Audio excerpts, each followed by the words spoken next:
Hey everybody, welcome to the Bookening. You've heard some of my thoughts on Watership Down. Today you're going to hear some of Brandon's thoughts on Watership Down, and maybe someday you'll hear Jake's thoughts on Watership Down. They got to hear both of our thoughts on anthropomorphic literature. They did get to hear both of our thoughts on anthropomorphic animal stories. So that was good. I'm not complaining, I'm just describing. Brandon, you were just asking me if I'd seen the Netflix Watership Down, which leads me to think perhaps you have seen the Netflix Watership Down. I did. It's fine. It's got some of that uncanny valley. I mean, as far as the animation goes, that plagued Polar Express in those movies. Right. So the animation's a little weird, but the acting is fine. They got a lot of British talent to do the voices. So yeah, isn't it? What's his face? Q / Richard the Third or Second / yeah, Paddington. Yeah, what is that guy? Ben Whishaw? Yeah, I think he plays Fiver. That would make sense. He'd be a good Fiver. So, I mean, Richard the Second is kind of a Fiver, right? Yeah, exactly. Kind of a dreamy jerk. Things work out better for Fiver than they do for Richard the Second. That's true. I'm just pulling up the cast because I remember it being quite good. Yeah, it's James McAvoy as Hazel. Oh, interesting. Okay. Maybe Ben Wishaw's not in there. Okay. It's James McAvoy as Hazel. Who plays all-star cast here. Nicholas Hoult. Okay. He's kind of like a Ben Whishaw. Yeah, he's very similar. As Fiver. John Boyega as Bigwig sounds like. He actually does a good job as Bigwig's voice. Okay, good. I just think he's a little young for the part. Somehow his voice comes across as almost like that one. Who's the guy that was in the Dark Tower movie? That guy. Yeah, that guy rocks. That guy would be perfect for Bigwig. That's who he comes across as. That's who I thought his voice was at first. Good. So. Well, that works well then. What is that guy's name? That guy. He plays Luther in the hit British series Luther, and he's in all kinds of stuff, and I can't remember his name right now. He's a great actor. He is. He's a wonderful actor. Was he one that became famous because of The Wire? Yeah, I think so. I mean, they were thinking of him as being the next James Bond. They were going to break. Yeah, people like to talk about him. We know everything about this guy, but we don't know his name. Yeah, he's got a birthmark on his left foot. Oh, come on. What is this guy's name? Everybody knows this guy's name. He's in the new Suicide Squad movie, kind of taking over for... Will Smith. Yeah, it's Will Smith. Brendan's a racist. Idris Elba. That's not a real name.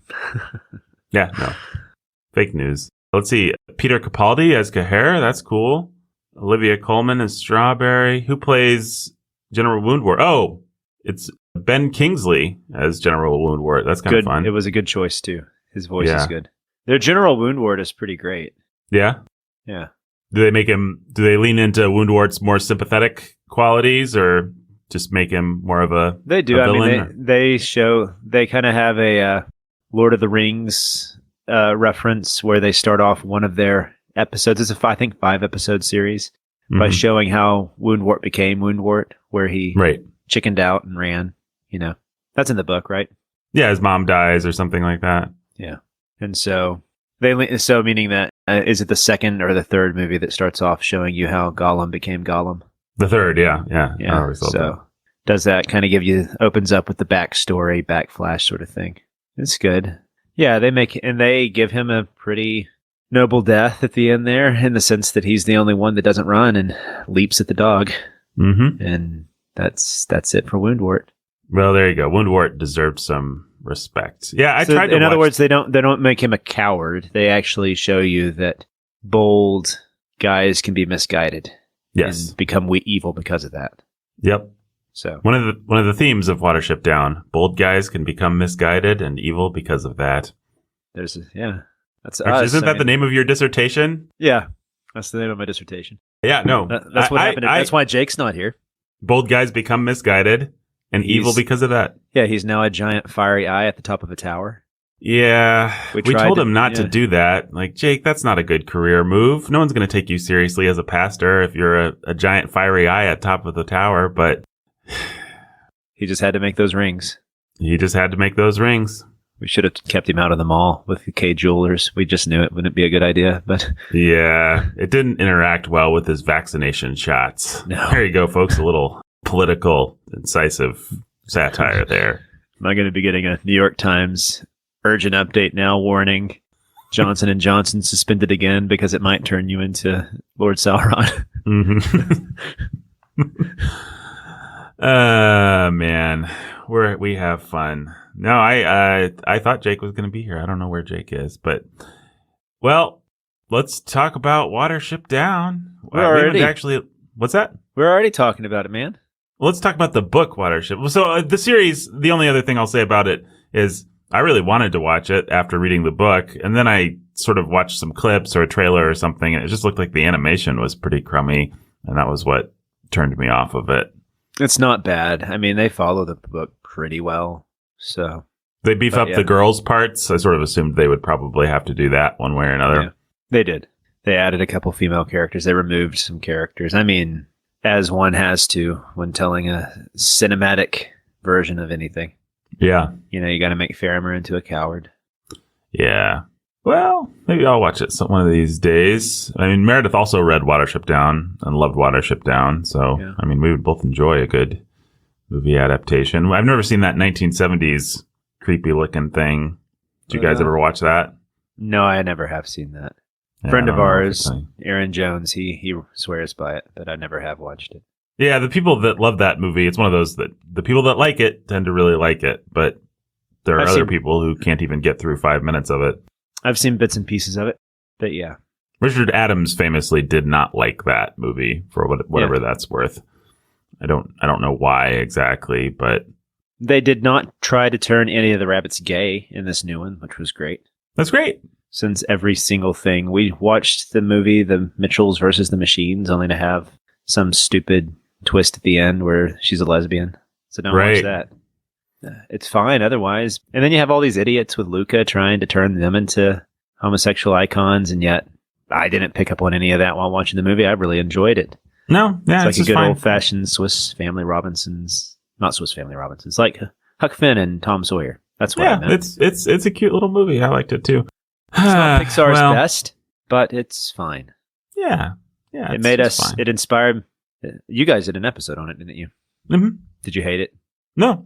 You're lining up with this. Luckily, okay. Whew.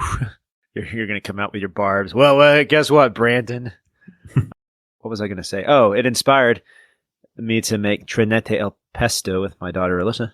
Oh yeah, and how'd that go? Was it? It was really good. It is. I mean, that I love it when a movie like that can make you hungry. Yes. Ratatouille does that too. Yeah, but then you try Ratatouille and you're like, yeah, okay, fine. A number of things like that make me hungry, and then when I actually have the thing, it doesn't really pay off. Like Turkish Delight is famously really gross, in my humble opinion, at least. Never had it. You've not had Turkish Delight? Mm-mm. Well, for one thing, it's more savory than sweet, which was a surprise to me. And maybe if I'd known that going in, it would have been better. For another thing, as I recall, it's one of those kind of almost Spanish tasting things where it's just... You sure you didn't go to Taco Bell and just buy yourself a taco? You know, now that you mention it, I went to the premier Spanish restaurant and bought this premier Spanish food. And thought it was Turkish Delight. You went a taco from Taco Bell. Yeah. I love a taco from Taco Bell. I love a lot of things from Taco Bell, but just a taco from Taco Bell is... simple, straightforward food. Yep. A simple, straightforward food. Simple, straightforward 3 or 4 trips to the bathroom that you take. Well, here we are talking about Watership Down. What'd you think about that? Watership Down, the novel. I was really let down because there were no water ships. Yeah, there's no water ship, and we're going to take this book down. I thought it was going to be like a submarine naval story, Watership Down. Yeah, really looking forward to some rabbits in their Navy uniforms. Unfortunately, this wasn't written by the Green Emperor guy, so... I thought it was going to be a sequel to Black Hawk Down, and Watership was going to be another helicopter that was going to go down in the midst of Somalia, and then we were going to see Ewan McGregor operating on some guy's leg without any equipment, like digging his hand into the guy's knee. I will say that so far I have received no heat for the mild comments we've made about Green Ember. So good. Maybe it's not as beloved as... No, I think people like it. I just think maybe we were fine. They're just used to us being having the small criticism that we had. Yeah. It's a terrible piece of garbage, and That's only not- white that's- supremacists read it. Okay, yeah, sure. It was Charles Manson's favorite book. Right. When he died, they found it under his pillow. Right. These are all Brandon's opinions. I think Green Amber is just great. Anyways, let's lean into that some more. So your See if we question can't was, get some comments about it. yeah. So your question was Watership Down. Watership Down, Brandon. What is your general thought on the novel Watership Down? We were finally getting to it. We haven't actually just discussed. We've talked about context and different things, but we haven't just. Well, actually, have we said context? Have we said baggage? What's your baggage with Watership Down? I actually don't have much baggage with Watership Down. The same. So he's been on an episode before. Actually, I think Andrew Henry, friend of ours, he was on the special episode on that Ray guy, Bradbury. Ray He did some Bradbury. Yeah. short stories, So yeah. people have heard him before. He was talking to me Sunday about Watership Down, and I was telling him the same little brief story. My grandparents had a Reader's Digest series at their house, and they had a book called Rabbit Hill. And I think I haven't ever looked it up. I think it's a ripoff of Watership Down, but maybe not. Maybe it came before. Do you know anything by it? It's by Robert Lawson. Oh, the winner from 1945. So this definitely was before. Robert Hill by Robert Lawson. Anyways, it kind of I didn't love it when I tried to read it. Of course, I was trying to read it when I was in the middle of like my Dickens, Tolstoy phase. So yeah, definitely was well before. So this was before. It's not a ripoff at all. I just pulled it up. There's this giant rabbit leaping over a house with a big, goofy grin on his face on the vintage cover of this book. It's like Harvey. Yeah, exactly. The best rabbit story of all time. Harvey combined with Godzilla. And what's that creepy one with the guy wears this terrifying Donnie Darko? Oh, yeah. Top three rabbit stories. Donnie Darko. What was the one that you just said? Harvey. Yeah. And Roger Rabbit. And Roger Rabbit, obviously. The top three most wholesome rabbit stories. Yeah. Run Rabbit. That would be the other. The Rabbit series. Nothing to do with rabbits. No, I was confused by that as a child. That's a book where it would have been improved by rabbits. That's a book that would be improved by Netflix turning it into a bad Uncanny Valley. Actually, no. That would be horrifying if they did the Polar Express version of Updike. Hot take. John Updike should have remained an essayist and never tried to write fiction because he wasn't any good at it. He's just so... What's the nice word for this? He's just so navel-gazing. I just can't stand it. No, And his sex stuff is so tawdry. I read the Rabbit series back when, and I just think he's not a very good fiction writer. I think he should have stayed away from it. Yeah. I was reading, and this is a total tangent, but I was reading an essay, which I meant to drop in Slack for you guys, about the death of the male outrageous novelist figure. Like, we don't have Norman Mailer's anymore. We don't have John Updike's.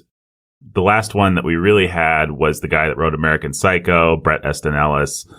But we just don't have these outrageous, uninhibited, sexually debauched male premier novelists. And the author of the article was making the case that somebody like that could not thrive today, principally because of political correctness, but also because women just run the publishing industry now. Interesting. And so actually you have very few young male novelists emerging, period. Like they just don't get published. Most fiction that gets published in the mainstream is written by women and is either, this guy was making the case, is either the story of bored socialites, kind of the angry young man Bildungsstrom equivalent, like the John Updike Rabbit series woman equivalent story. Or it's some sad story about a person of color suffering for one reason or another. But those are the only stories we like to hear today. Yeah, the classic yarn. Oh, well. So what he was really arguing was that the angry young man Bildungsstrom, Roman, I think is what he said, is dead. Yeah. It's a really encouraging time to occasionally aspire to want to be a fiction writer, isn't it? It's an absolutely, it actually, reading that article made me re-aspire in some ways, because I was just like, if they're not letting if the gatekeepers are completely locking us out, then that means we either need to find our own sort of out there way, underground, whatever way to do it. Or if somebody can make it through, they would really pop because there's no competition. If you're just the angry young man guy who actually makes it, then you'll be up on the pedestal by yourself because no other angry young men are making it through right now. So there you go. There you go. All you angry young men who want to write Angry Young Men Buildings Romans. Can I just try to write something good and get it published? No. No, that's that died somewhere in the mid-century, mid-20th century, I think. Poetry, that's definitely almost the case. Unless you want to go to the conservative magazines and nobody reads those. Well, now, my good friend Brandon Chastain got published in a conservative magazine. Well, what I'm saying is like the gatekeepers of poetry are not looking towards that. So the guy in this article was actually arguing that you can find great talent on Twitter, just writing Twitter threads or on chintzy blogs and things. Like you can find the people who would be the Henry Millers or the Norman Mailers or does not surprise me. Yeah. And they just kind of occupy a lot of what he was arguing. A lot of the cream of what we think of as kind of the red pill actually just 10 or 20 years ago even would have been heralded as the new Mailers or Millers or whatever. And I'm not a huge fan of Norman Mailer or Henry Miller or really any of those guys. Well, I think that a lot of those guys, they were all students of journalism. So I've really gotten into I don't know if I should say this, a David Foster Wallace kick. Mm-hmm. Simply because his essays are amazing. Yeah. I don't recommend all of them, but he was a very good essayist. And I've just become a student lately of the personal essay. I really have enjoyed it and how it works. And I never really respected it as an art form until recently. And he was a master of it. He's really good. Like his essay on the cruise ship is one of the funniest things I think I've ever read, even though it is obviously hyper-realism and the stuff that made Foster Wallace. Right. But anyways, all that to say, a lot of these angry young white guys, like I think Updike, were meant to, they had the journalist mindset and they tried to then apply it to fiction and it didn't quite work for them. Right. So I've never enjoyed Mailer. I've never enjoyed Updike. I've never enjoyed Foster Wallace, to be honest, any of their fiction. But I think they were great essayists. Yeah, I'm trying to think who I actually like from that school. I mean, I don't really like the beat guys. I don't like Jack Kerouac that much. I know people love him, but I don't. I don't know what my problem is. And then you get more into the mid-century and late century. I mean, they've all loosely inherited Steinbeck, right? Right. And Steinbeck was better than any of them at fiction writing. So yeah, Steinbeck wasn't afraid to be cheesy. Yeah. And he wasn't allowed to be uninhibited in his sexuality in the way, I mean, he could have like, the thighs of women have lost their clutch or, some cornball crap like that. But mostly Steinbeck's pretty tame by today's standards, at least. Yeah. I don't know. Well, I think also part of it was, it's really interesting to look at the history of, and this was actually one of the dissertation topics I was considering, but the history of the journal in America and kind of how that helped to crystallize a high art form so that you had people it was like this echo chamber, a whole bunch of narcissists writing for each other. Mm-hmm. And so all that Updike would have to do was like sneeze on a sheet of paper and the New Yorker would publish it as a short story. Right.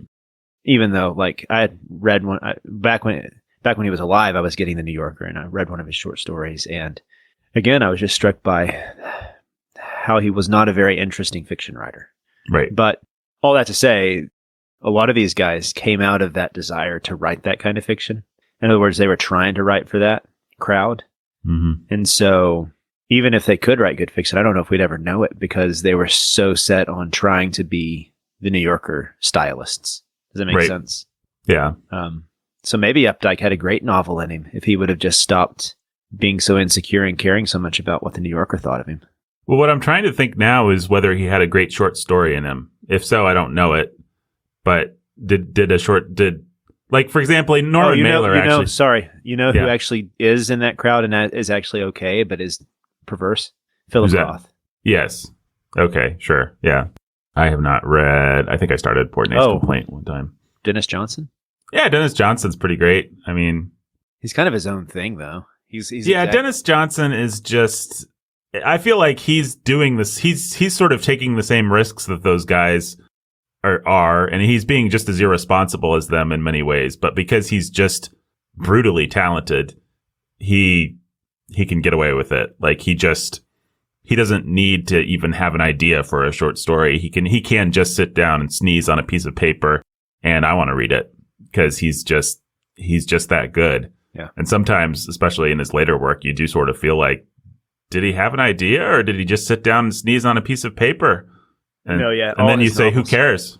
All his novels are that way, like Tree of Smoke. I don't remember anything about the plot, but it consumed my. I'll just leave it at that. No, I'm not going to leave it at that because that sounds consumed my time. Yeah, what word was libido? What word was going to come after that? Consume my time. I'm brutally talented with podcasting. Right, yeah. How'd you like that little phrase? Brutally talented. I should write blurbs for, like brutally talented. I knew I had to go back and finish that sentence because the fiery eye of Jake turned towards me. I could feel him beating down upon me. Yep. Yeah. I mean, Dennis Miller, or not Dennis Miller. Hey, guy, Dennis Miller. Can you think of a worse novelist than Dennis Miller would be? I think I'd rather read a Donald Trump novel. The funny thing about Dennis Miller is his frame of reference is all the guys we've been mentioning. So he's like, oh, I feel like I'm in a Philip Roth novel, right? And that's like a very Dennis Miller kind of construction. Anyway, Dennis Johnson. Dennis Johnson, to me, just operates as a series of aphorisms or something like that. Like it's the individual lines and the individual moments. And at the end, I don't know that they add up to much. Like you don't. No, they don't. You don't take anything away from it. You don't even really remember what the story is for the most part. There are some exceptions to that. But if you remember the little that's because Dennis Johnson was kind of a poet at heart. And so more what mattered was the meaning and the image. Mm-hmm. And so I really think he was in the vein of the Imagist poets in that sense. And speaking of, you want a good segue back to rabbits? Sure. Dennis Johnson had a story that had rabbits in it. Remember that? Yeah, didn't the guy sit on some rabbits and baby rabbits? That's how he got his nickname throughout the book.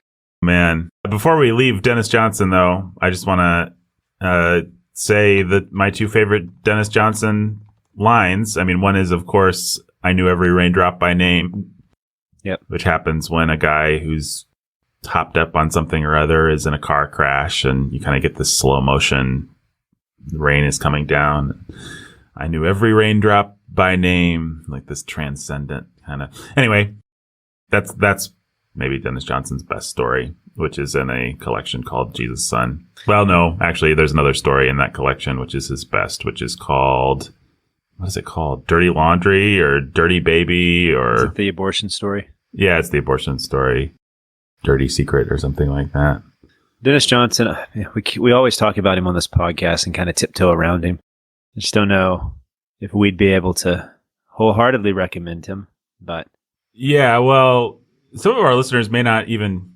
I feel like the tangent is becoming the podcast here, so let's talk about Dennis Johnson a little bit. Some of our listeners may not even know who Dennis Johnson is. We do tiptoe around him. We have talked about him a number of times, but how would you sort of sum him up for people?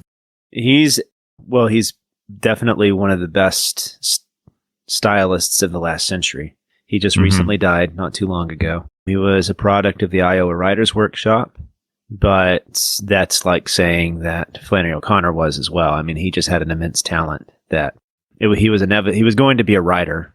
Right. And the thing that people did during the 70s and 80s when he went to college was go to the Iowa Writers' Workshop. And so that's what he did. But he got some stories published. It might have been in the 80s. I think he first came to fame with that story you mentioned, the Raindrop by Name. He got that published in the New Yorker, I believe. But he claimed to be a Christian. His younger life was consumed by, and then eventually he repented and gave up everything, got married. He actually homeschooled his kids. He has a really great essay that he wrote on homeschooling. He was weird, though. He was a weird guy. He was kind of a mystic visionary. He taught college down in, I think, San Marcos in Texas for a while. Never was at like one of the big universities, but was always seen as kind of one of the big names in literature. I think the closest analog we have to him would have been David Foster Wallace, actually. They were pretty similar guys. Dennis Johnson died of cancer, though. He died fairly recently. He was a great novelist, but I think he was, like I said, I think he was a poet at heart, and this always reminds me of that quote. I think it was Faulkner, but it could be one of those kind of legendary quotes that he never actually said, where he said that those who can write poetry, those who can't write short stories, and then those who can't write novels. Have you ever heard that one? Yeah.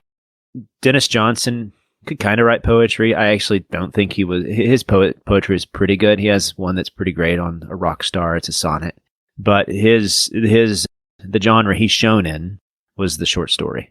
Mm-hmm. And he took what was masterful about a short story, because a short story kind of rides that line between a poem and a novel. And then a poem works by the intensity of the image and the music of the language. So a short story can still have the music of the language, and it all focuses on that one central moment that makes it the short story, you know? So you have to build up everything so that one moment kind of takes on all the meaning of the story, and it crystallizes around that. And he was great at that.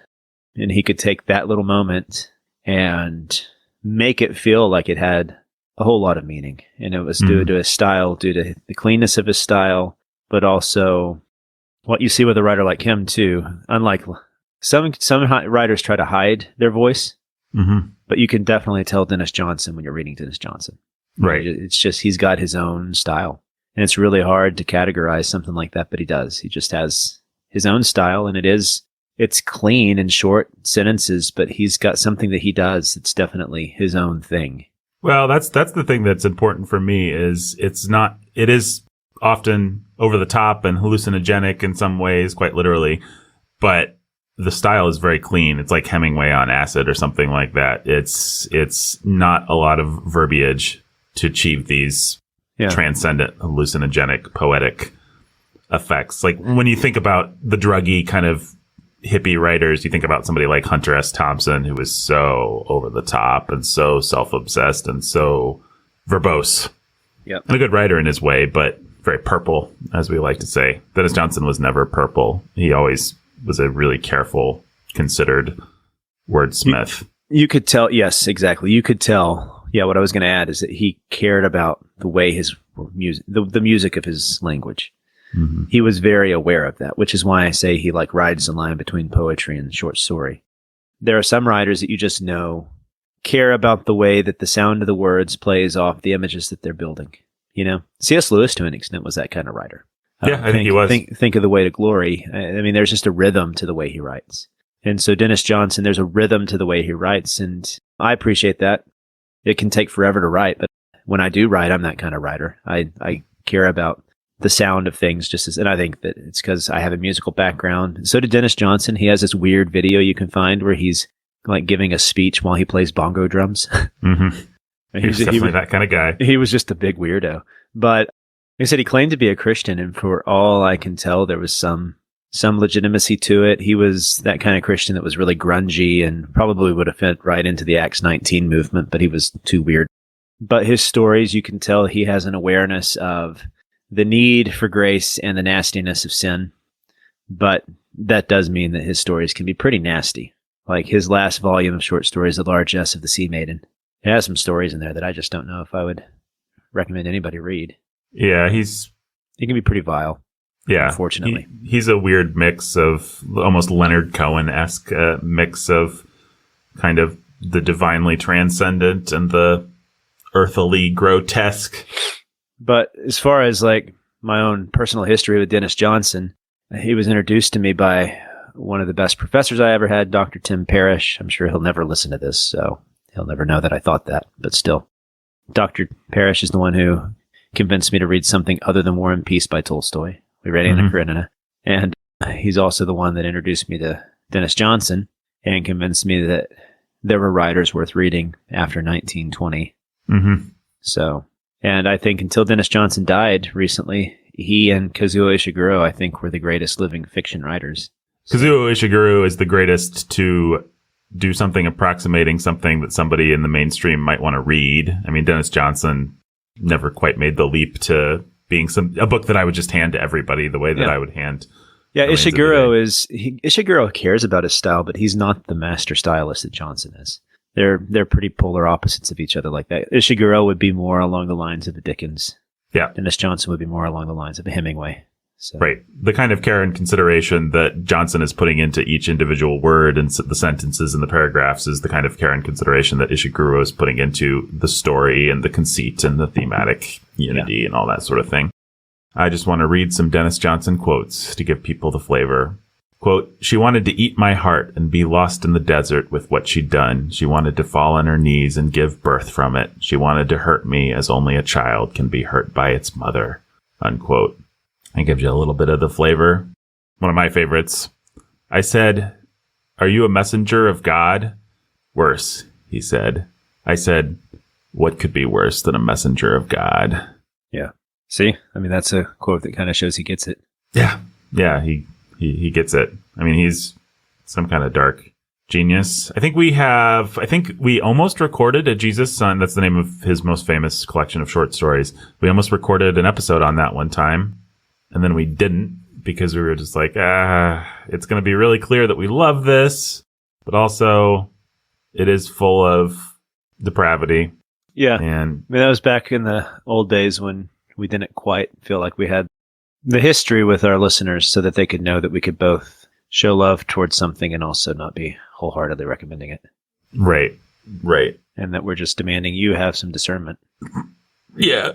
We trust our listeners to have more discernment now. And so we talk about a wider spectrum of things. Maybe we just don't care anymore. Yeah. We've given up. Tropic of Cancer, my favorite novel. Easily the best thing ever written. Right. With right Lady up there with Lady Chatterley's Chatterley's Lover. Whoa! Yep, nice. There you go. Me and Brandon are actually working on a novel together. It's Blood Meridian meets Lady Chatterley's Lover by way of Tropic of Cancer. It's going to be something else. It is going to be something else. It's going to be great. Written in the style of who's one of the most purple guys? Written in the style of what's the Fahrenheit 451 guy? Ray Bradbury. Yeah, written in the style of Ray Bradbury. Oh. With the punctuation of Cormac McCarthy. Wow. I mean, I don't know why I'm saying wow. I'm helping you write this. So. Yeah, no. This is your idea. Brandon actually forces me at gunpoint to help him write this. It was all his idea. Well, Norman Mailer did write one great short story. It's called In the Company of Men or something like that. Really? It's about a young man that joins the army. Imagine that, an army story from Norman Mailer. And he sees how the men talk to each other and doesn't feel like he can enter into it. He's kind of effeminate, whatever. And then at a certain point, he does something really great, an act of heroism, or maybe he just becomes a really beloved chef or something. I don't remember. He works his way up so that people really like him, but then he says the wrong thing and all the jock guys kind of don't know what to do with him. And the story ends with him being sad and it's saying he would never be able to enter into the company of men or something like that. It captures the alienated, effeminate point of view very, very well. So if you can find that random, it's a frequently anthologized Norman Mailer story. You shouldn't have trouble coming across it if you want to find it. Yeah, it seems to be fairly perceptive. Yeah, no, it's good. Man. Well, that is what I think about Watership Down. Yeah. He's definitely not like any of those things we talked about. No. The tangent became the episode. The boy became the man. The tangent became the episode. So they'll have to hear our thoughts on Watership Down when Jake decides to join us. Yeah, that's the other reason that I decided to just let this tangent be the episode, because it'd be nice to talk about Watership. Watership Down is worth having a good, solid, meaty discussion with all three of us. But hey, should we tell people that we've been riding on the backs of eagles this entire episode? We're getting really close to the Mount of Doom. Yeah, we've been riding on the backs of eagles this entire episode. We're getting really close to Mount Doom. I said Mount of Doom, but whatever. The Mount of Doom. Mount of Doom. We're going to throw that K's ring into the fire and get Jake back with us. Yeah, it's going to be great. His tower will collapse. He'll look around frantically and then fall into the... Man... A little bit of a cartoon moment when his eyes... Woo, woo, woo. What's going on? Curly from Three Stooges. Woo, woo, woo. If somebody hasn't taken the eye flailing around and added Curly's woo, woo, woo noises from the Three Stooges, then I don't know what YouTube exists to do anymore. Yeah, Peter Jackson's lame conceit of the eye as being a literal eye on top of a tower is one of the sillier things from those movies, I must say. But I think we litigated all that last year when we did all of our Tolkien episodes. I wish I can't find this essay about the death of the angry young man's Bildungsroman, Roman.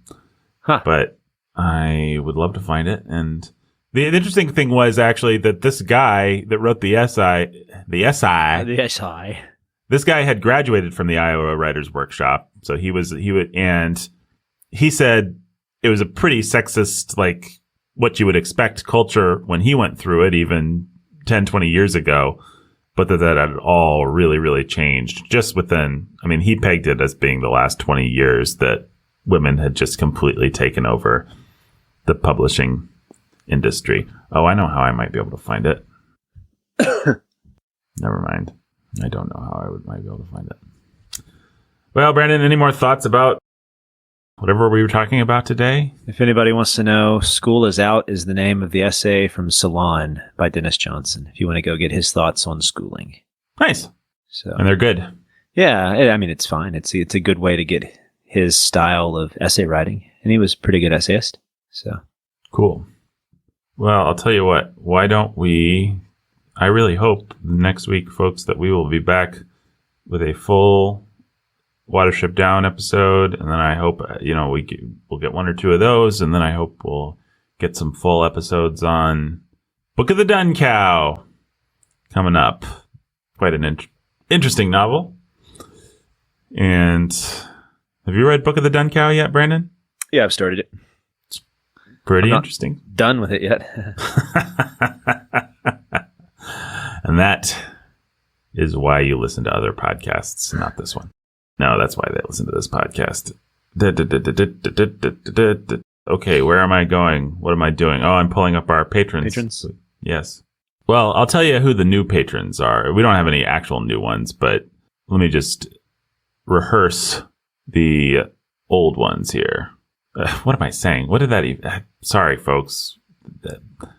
What a waste of your time the last 30 seconds were.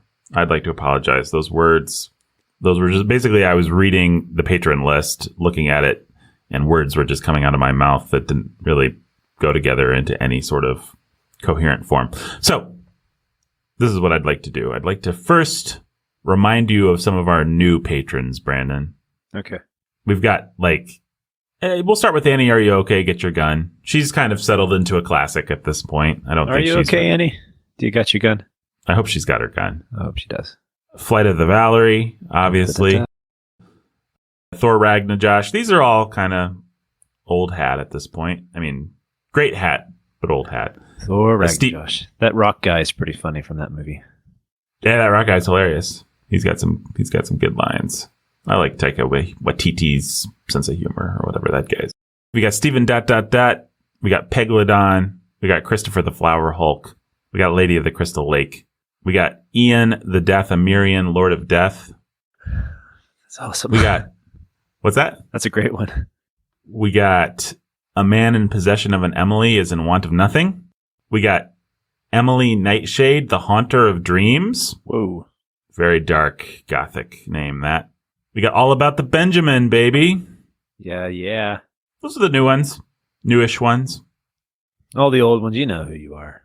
Yeah, you know who you are. You're people like Robert Around the Lovebirds, the Artful Anthony Dodger, Little Anthony Cigar Store, the Immortal Tulsa E, Jimmy Beam and Little Annie Oakley, Lily of the Valley, Andrew and Esther the Lovebirds, the Keith Master, David's Mighty Men Trucking, John and Jill and Little Baby Max, Jay and Katie who are cold and love cheese, and also C.S. Lewis, including The Way of Faces, Fairy Princess of Wonder and Happiness Mother Beth, Consul Prime Adam, Nathan Not Me, Ryan the Red Avenger, and Judith of the Ladies of Justice, DJ Sammy G, Benny and Dan and Tiberius, Eric and Catherine from Yon Window Breaks, Professor and Lady X, Lavender's Green, Dylan, Lavender's Blue. Lavender's green, Dylan, Dylan, I love you too. Noah Constrictor, Maricheap, the fair and fragrant maiden Chloe, Anthony was cold and hates life, liberty, and the pursuit of cheese, Jiu-Jitsu Jeffrey, the Texas Ranger, Rachel, Midnight Ninja Ellen, Return of the Jedediah, Jay of Rack and Ruin, Timothy the Rider at Dawn, Eric and Kate the Camp Champ Kings who are warm and love bees, Batman, Sweet Jamie Sunshine, Tyler the Keeper of Eternal Darkness, and Laura the Keeper of Eternal Light, Cold Steel Cody, Jacqueline the Librarian, Barbarian, John Bombadillo, Bomb Diggity, and Captain Tennille, his mate, Saxophone Alex, the other Saxophone Alex, and Dubstep Danny, Ryan the Terror of Texas, and Erica for the Cream and Crimson, who no longer are stuck in the cold. Please send cheese just the same. Ben, Solo, and Kylo Ren, John the Cognizant King of Chaos, Matthew the Mind Flayer, and that leads us all the way back into Annie. Are you okay? Get your gun. Nice. Well done. But you got any more? We love our patrons, and if you'd like to be one, go to patreon.com/thebookening. Got any more literary thoughts to share, Brandon? Any random tangents to go on? Anything you've been reading recently or thinking about recently? Just want to talk about Watership Down. I do too, but no, that's what our listeners want to hear about. But we're making them wait. We're making them wait. Sorry, it'll be worth it, folks. Watership Down is a book that I'm very excited to have a nice meaty discussion. I dare say we'll get more meat off of this discussion than we would if we skinned and ate any given rabbit. So maybe Wound Wart. This will be like a Wound Wart level of meat, but that meat would be like all tough and grangy and. What's Coney's precious? Yeah, we'll get like a nice stew. There'll be taters, yeah, all that kind of stuff. All right. I'm trying to think what I've been reading lately. Do I have any random literary thoughts to offer? I started reading Rebecca for this very podcast, but I can't talk about that because we'll be talking about that later in the year. Creek Don't Rise, all that. That's it. I don't think I have any more literary thoughts. Got plenty of thoughts about Watership Down, but coming up soon. Coming next week, I hope. All right. Goodbye, Brandon. Goodbye, listener. Goodbye, Moon. All right. Goodbye, Nate.